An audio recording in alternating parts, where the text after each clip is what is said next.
Perkenalkan, nama saya Dimas Tabapangestu dari perwakilan Sekolah Tinggi Ilmu Ekonomi ISTE Ekatana Upaweda. Pada kesempatan kali ini saya akan menyampaikan argumentasi tentang ketidaksetujuan saya dengan pendapat pihak oposisi.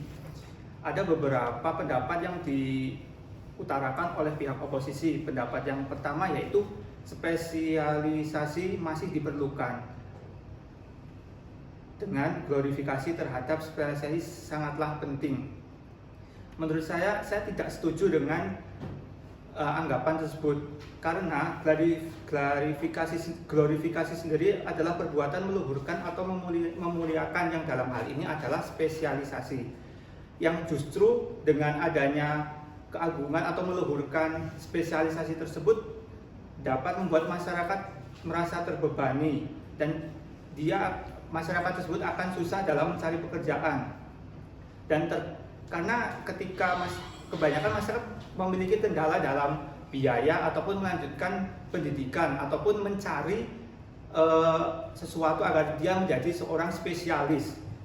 Misalnya saja, seseorang mempunyai kemampuan tertentu tapi dia terkendala akan kebijakan spesialis. Itu sama saja kita mempunyai sumber daya atau kemampuan skill yang bagus tapi kita terkendala akan suatu kebijakan. Kemudian yang kedua, ada pendapat orang general tidak dipinggirkan oleh orang yang spesialis. Di sini dalam faktanya saja sudah jelas bahwasannya perusahaan-perusahaan di masa kini lebih mementingkan kualitas, yang dalam hal ini mereka cenderung mengalihkan atau memberikan kesempatan kepada yang spesialis agar yang harapannya hasilnya lebih bisa dipertanggungjawabkan daripada menyerahkan kepada orang yang general. Di sini sangat bertentangan dengan keadaan lapangan yang ada.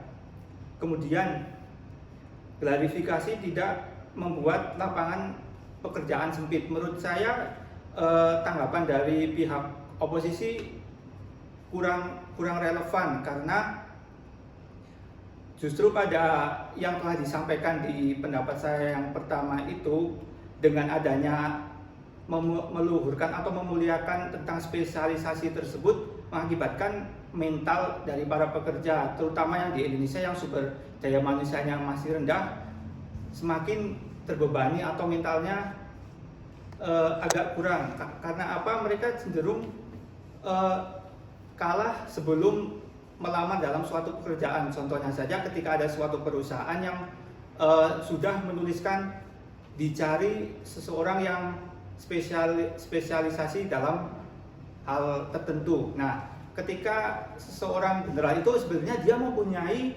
kemampuan dalam hal tersebut, tapi dia tidak mempunyai skill. Jadi dia tidak berani untuk ikut mendaftar di perekrutan perusahaan tersebut. Seperti itu contohnya, sehingga otomatis saja lapangan pekerjaan menjadi sempit karena kurangnya keberanian dari orang tersebut untuk masuk atau ikut berpartisipasi dalam rekrutmen tersebut.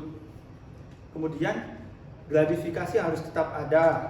Orang dapat memperoleh spesialis hanya mengedepankan spesialis saja. Maksudnya orang hanya mengedepankan ingin mencari gelar ataupun hanya mencari spesialisasinya saja tanpa dia mempunyai kemampuan yang memang benar dia seorang spesialis dalam hal tersebut. Contohnya saja sekarang banyak sekali mahasiswa yang mempunyai gelar banyak tapi kemampuannya masih kalah dengan seseorang yang dia sebenarnya jika bukan dari seorang mahasiswa. Kemudian ada beberapa perusahaan dan saya mendapatkan sumber dari kaskus.co.id.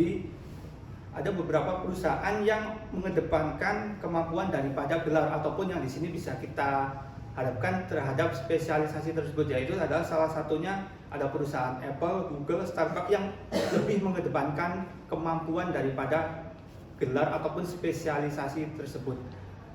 Jadi pada intinya saya sangat setuju dengan adanya mosi klarifikasi karir spesial, sangat prihatin dengan adanya klarifikasi karir spesialis. Terima kasih.